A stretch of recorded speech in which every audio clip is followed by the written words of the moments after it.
नमस्कार, KP news के bulletin में आपका स्वागत है। मैं हिना शेख आपके साथ। एक नजर डालते हैं आज के सुर्खियों पर।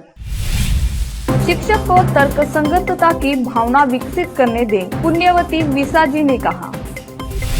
कर्नाटक के सीएम सिद्धरामैया को पत्र लिखने वाली लड़की ने उनसे मुलाकात की। हरिप्रसाद ने सिद्धरामैया पर साधा निशाना, कहा सीएम ने दलितों ओबीसी को निराश किया। पीएम मोदी ने वैश्विक निकायों में की सुधार की मांग, बोले यूएनएससी में विस्तार जरूरी। ब्राजील को सौंपी 2024 की अध्यक्षता। पीएम मोदी ने G20 की अध्यक्षता ब्राजील को सौंपी, दी बधाई।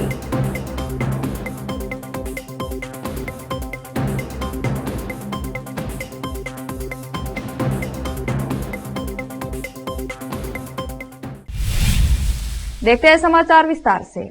वरिष्ठ साहित्यकार पुण्यवती विसा जी ने कहा कि बच्चों में तार्किकता का विकास करना चाहिए। आज के समय में शिक्षकों में व्यावसायिकता विकसित करने और बच्चों को गुणवत्तापूर्ण शिक्षा और संस्कृति प्रदान करने की आवश्यकता है। तकनीकी चाहे कितनी भी उन्नत क्यों न हो, हर जगह मूल्य देखना अदूरदर्शी है। समाज सेवा समिति बैंगलोर शाखा बीदर की ओर से करुणाडु सांस्कृतिक हॉल कुंभारवाड़ा में शाम को आयोजित शिक्षक दिवस कार्यक्रम का उद्घाटन किया। मुख्य अतिथि के रूप में पहुंचे सेवानिवृत्ति प्रोफेसर डॉक्टर भागीरथी कोंडा ने कहा कि शिक्षक का पेशा सभी पेशों में सबसे पवित्र है। जिन शिक्षकों ने इस पेशे को चुना है, उन्हें अपने नैतिक मूल्यों को नहीं खोना चाहिए और बच्चों को इसके लिए प्रेरित करने की दिशा में काम करना चाहिए। राजकीय आदर्श विद्यालय बेमलखेड़ा की प्राचार्य गीता यस विशेष व्याख्यान देते हुए गद्दी ने कहा कि सर्वपल्ली राधाकृष्णन ने एक महान शिक्षक और राष्ट्रपति के रूप में हमारे देश में दुर्लभ सेवा प्रदान की है। उन्होंने उनके जन्मदिन को शिक्षक दिवस के रूप में मनाने का सुझाव दिया था। हम शिक्षकों की सेवा को याद करने के लिए हर साल इस दिन को मना रहे हैं। विशेष संवाददाता की रिपोर्ट। मन में शांति होगी तो जीवन में भी शांति होगी। प्रतिदिन 1 घंटा ध्यान करने से हमारा जीवन समृद्ध होगा। कई समस्याओं से छुटकारा पाने के लिए अच्छे विचार, व्यवसाय और सकारात्मक सोच रखनी चाहिए। राजस्थान बुलंदवारा के विधायक ने कहा कि ब्रह्मा कुमारी संस्थान माउंट आबू के महासचिव ब्रह्मा कुमार निर्वैर ने वीडियो के माध्यम से दर्शकों को सम्मेलन के उद्देश्य के बारे में विस्तार से बताया। मीडिया विंग्स माउंट आबू के अध्यक्ष ब्रह्मा कुमार करुणा ने अपना अनुभव बताते हुए कहा कि हमें यह जानने की जरूरत है कि ज्योतिर्बिंदु आत्मा है और दूसरों को भी बताएं। ईश्वर एक है, वो हमारे माता पिता, मित्र और स्वामी हैं। सृष्टि के इस नाटक में सभी की भूमिका कर्म के आधार पर होती है। उन्होंने संदेश दिया कि हम इस संस्थान में सिखाए गए राजयोग से शांति, सुखी, आनंद और सद्भावना के कई गुण प्राप्त करके वैश्विक स्तर पर शांति और सद्भावना फिर से स्थापित कर सकते हैं। संस्थान के संयुक्त प्रबंध निर्देशक ब्रह्मा कुमारी निर्मला ने कहा कि ईश्वर से सभी शांतियां प्राप्त करना हर किसी का अधिकार है। उन्होंने इस 3 दिवसीय सम्मेलन के दौरान जो आशीर्वाद मिला वह दिया।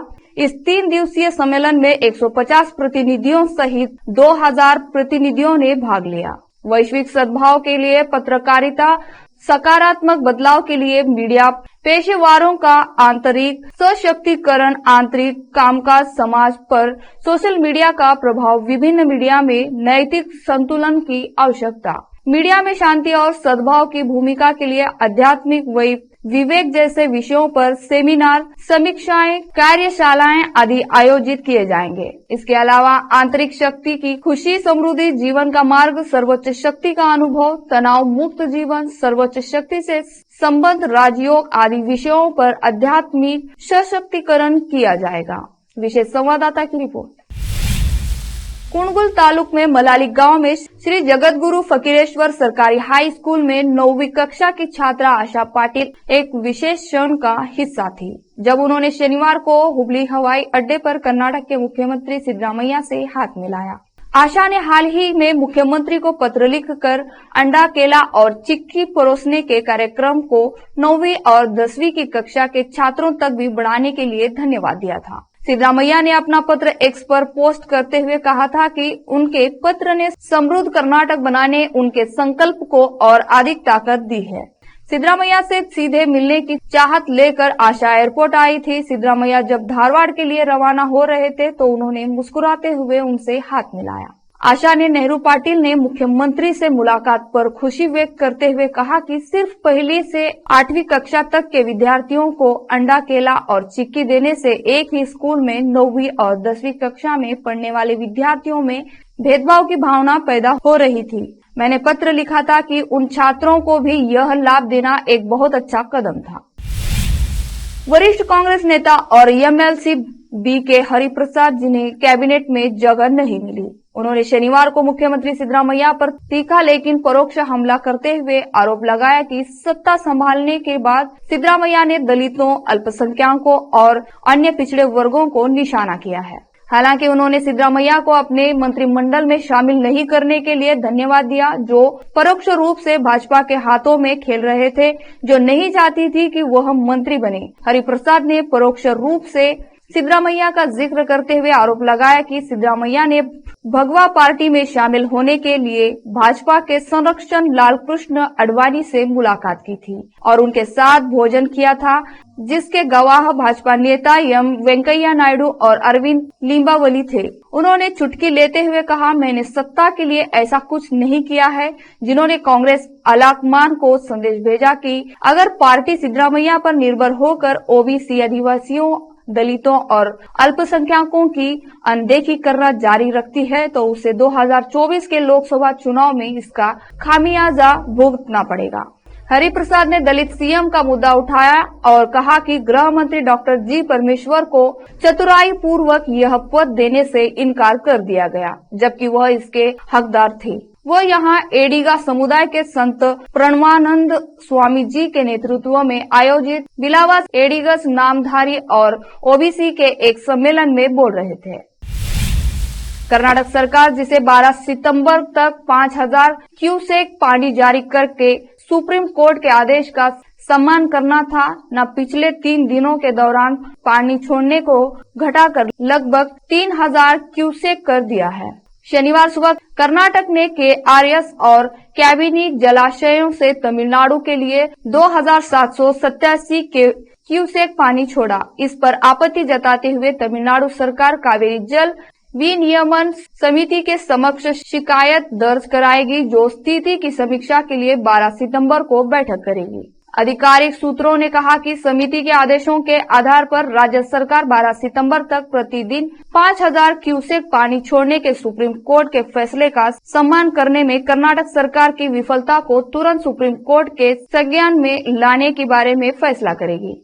विवाद की अगली सुनवाई 21 सितंबर तक की है। लेते हैं छोटा सा ब्रेक, जल्द लौटते हैं ब्रेक के बाद।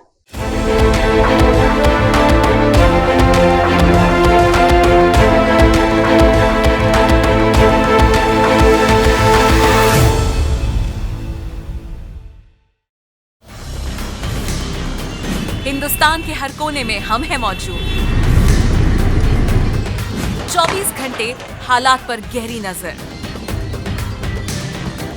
खबरों से जुड़े चुपते सवालात और आपको दिखाता है धार्मिक, सामाजिक, राजनीतिक, लोकल और इंटरनेशनल न्यूज की सबसे बेहतर कवरेज, जो आपको रखती है हर पल बाखबर। देश और दुनिया भर की खबर के लिए देखते रहें केपी न्यूज 24/7।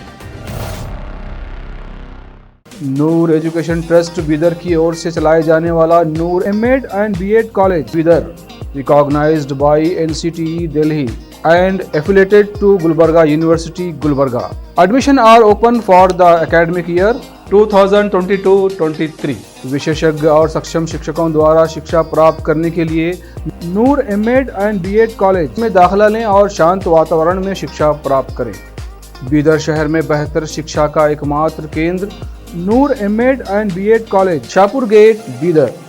Phone numbers 9945283920, 8482221297।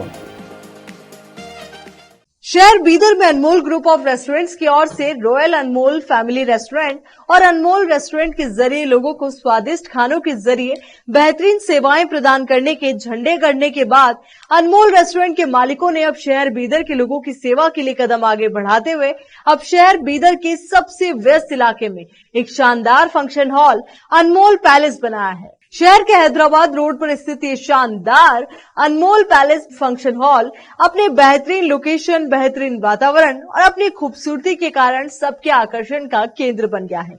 यहाँ पर खूबसूरत हॉल, दूल्हा दुल्हन के लिए खूबसूरत स्टेज, खुला और हवादार डाइनिंग हॉल उपलब्ध है और साथ ही यहाँ पर अलहदा वेस्ट सेक्शन और वीआईपी सेक्शन भी मौजूद है।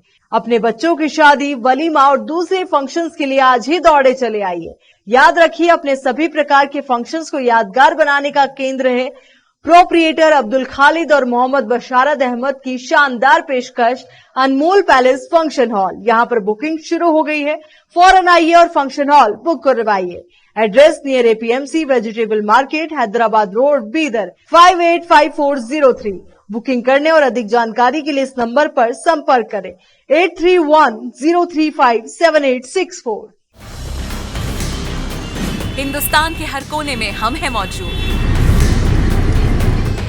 24 घंटे हालात पर गहरी नजर, खबरों से जुड़े चुपते सवालात और आपको दिखाता है धार्मिक, सामाजिक, राजनीतिक, लोकल और इंटरनेशनल न्यूज की सबसे बेहतर कवरेज जो आपको रखती है हर पल बाखबर। देश और दुनिया भर की खबर के लिए देखते रहें केपी न्यूज 24/7।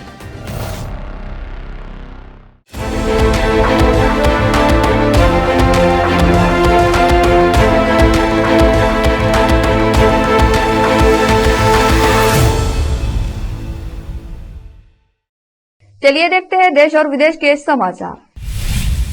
नई दिल्ली में G20 समिट के तीसरे सेशन का समापन हो गया है। इस दौरान प्रधानमंत्री मोदी ने ब्राजील को G20 की अध्यक्षता सौंपी। समापन भाषण में प्रधानमंत्री नरेंद्र मोदी ने नई वैश्विक संरचना में दुनिया की नई हकीकत को प्रतिबिंबित करने का आह्वान दिया। उन्होंने संयुक्त राष्ट्र जैसे वैश्विक निकायों में सुधार की मांग की। पीएम मोदी ने कहा कि जब संयुक्त राष्ट्र की स्थापना हुई थी तब 51 देशों को शामिल किया गया था, लेकिन तब दुनिया अलग थी। अब इस वैश्विक निकाय में सदस्य देशों की संख्या बढ़कर 200 हो गई है। बावजूद इसके यूएनएससी में स्थायी सदस्य आज भी उतने ही हैं।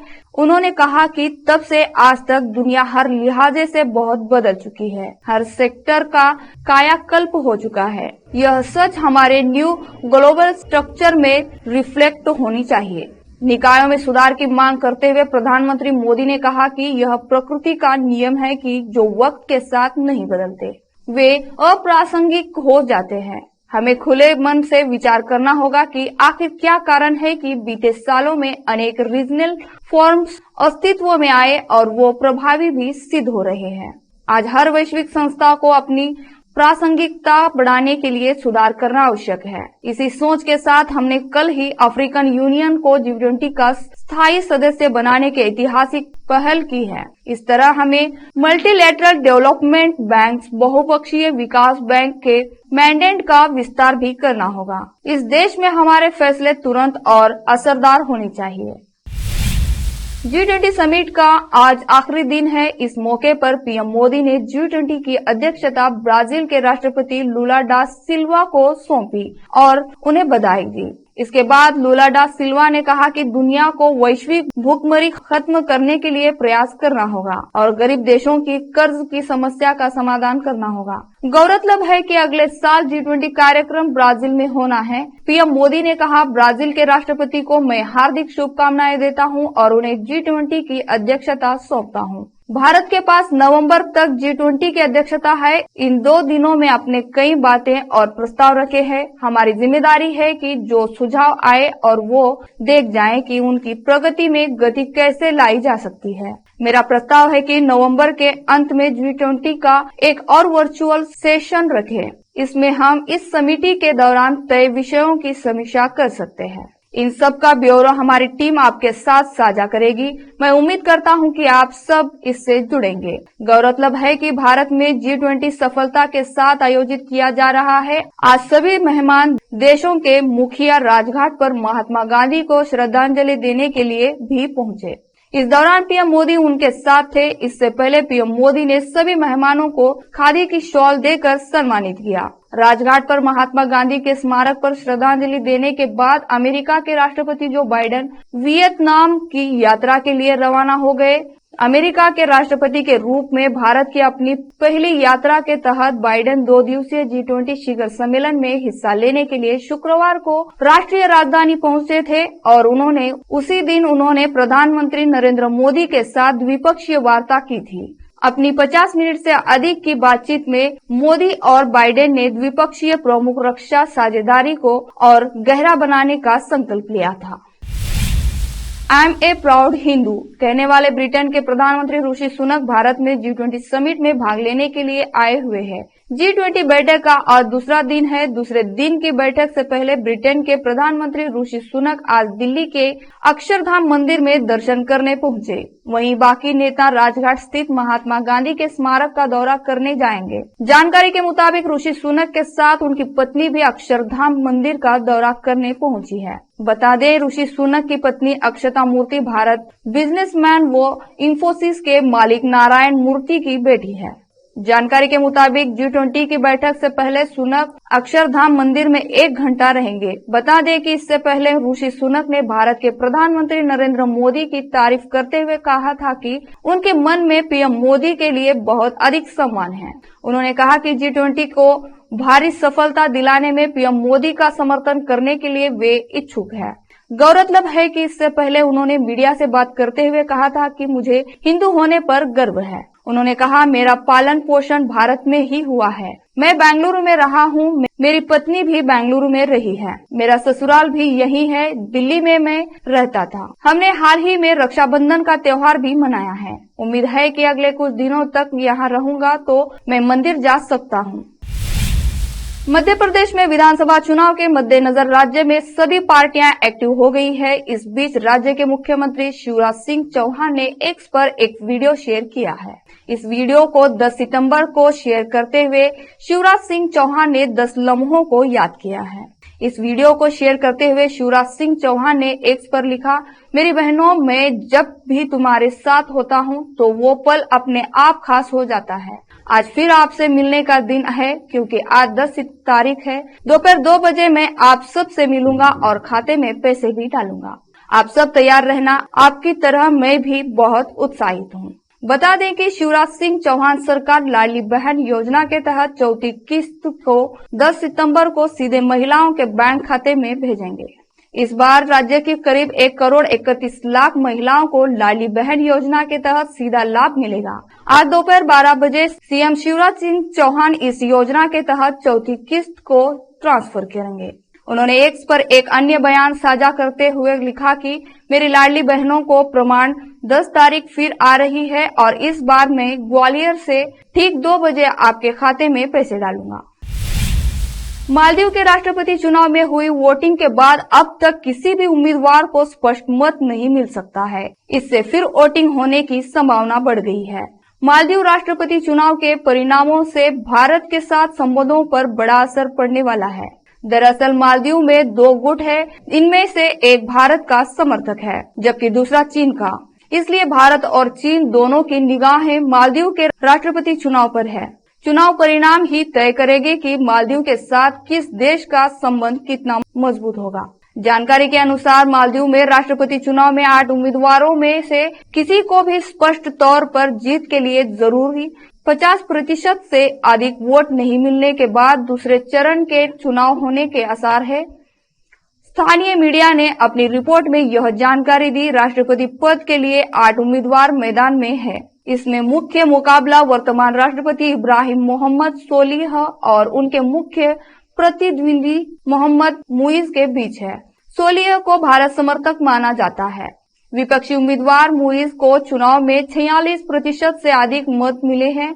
वहीं निवर्तमान राष्ट्रपति सोलिह को 39% वोट हासिल हुए हैं। मोरक्को में आया भूकंप तुर्की और सीरिया की तरह ही विनाशकारी है। इसका अंदाजा इस बात से भी लगाया जा सकता है कि इस भूकंप में मरने वालों की संख्या बढ़कर 2000 के आंकड़े को भी पार कर गई है। मरने वालों की संख्या अभी और बढ़ने की आशंका जाहिर की गई है। इस भयावह भूकंप में कम से कम 2059 लोग घायल हुए हैं। मोरक्को के गृह मंत्रालय ने शनिवार देर रात बताया कि शुक्रवार आए भूकंप में 2012 लोगों की मौत हो गई है और मृतकों की संख्या अभी और बढ़ने की आशंका है, क्योंकि बचावकर्ता सबसे अधिक प्रभावित दूरदराज के क्षेत्रों में पहुंचने के लिए संघर्ष कर रहे हैं। मंत्रालय के मुताबिक सबसे अधिक 1293 लोगों की मौत अल हौज प्रांत में हुई है। कम से कम 2059 लोग घायल हुए हैं, जिनमें से 1404 की हालत गंभीर है। भूकंप के बाद मोरक्को सरकार ने 3 दिवसीय राष्ट्रीय शोक की घोषणा की है। मोरक्को में शुक्रवार को 6.8 तीव्रता का भूकंप आया था, जो देश में पिछले 120 साल में आया सबसे भीषण भूकंप है। प्रधानमंत्री नरेंद्र मोदी समेत कई देशों के नेताओं ने मोरक्को को मदद की पेशकश की है। G20 शिखर सम्मेलन की मेजबानी कर रहे प्रधानमंत्री मोदी ने सोशल मीडिया मंच एक्स पूर्व में ट्विटर पर एक पोस्ट में कहा था, मोरक्को में भूकंप के कारण लोगों की मौत से अत्यधिक दुखी हूँ। दुख की इस घड़ी में मेरी संवेदनाएं मोरक्को के लोगों के साथ है। अपने प्रियजन को खोने वाले लोगों के प्रति संवेदनाएं व्यक्त करता हूं। घायलों के शीघ्र स्वस्थ होने की कामना करता हूं। भारत इस मुश्किल वक्त में मोरक्को को हर संभव सहायता देने के लिए तैयार है। जर्मनी के चांसलर ओलाफ शोल्ज ने भी एक्स पर मोरक्को के प्रति संवेदना व्यक्त की। एक नजर फिल्मों के समाचारों पर। तीसरे दिन भी शाहरुख खान की बादशाह रही बरकरार। अब समाचार खेल जगत के। टीम इंडिया की शानदार शुरुआत, गिल रोहित का कमाल। आखिर में देखते हैं समाचार बाजार के। सरकारी जनरल इंश्योरेंस कंपनियों की हिस्सेदारी पहली बार 33% से घटी। फिर से एक नजर सुर्खियों पर। शिक्षक को तर्कसंगतता की भावना विकसित करने दें, पुण्यवती विसा जी ने कहा। कर्नाटक के सीएम सिद्धरामैया को पत्र लिखने वाली लड़की ने उनसे मुलाकात की। हरिप्रसाद ने सिद्धरामैया पर साधा निशाना, कहा सीएम ने दलितों ओबीसी को निराश किया। पीएम मोदी ने वैश्विक निकायों में की सुधार की मांग, बोले यूएनएससी में विस्तार जरूरी। ब्राजील को सौंपी 2024 की अध्यक्षता। पीएम मोदी ने G20 की अध्यक्षता ब्राजील को सौंपी, दी बधाई।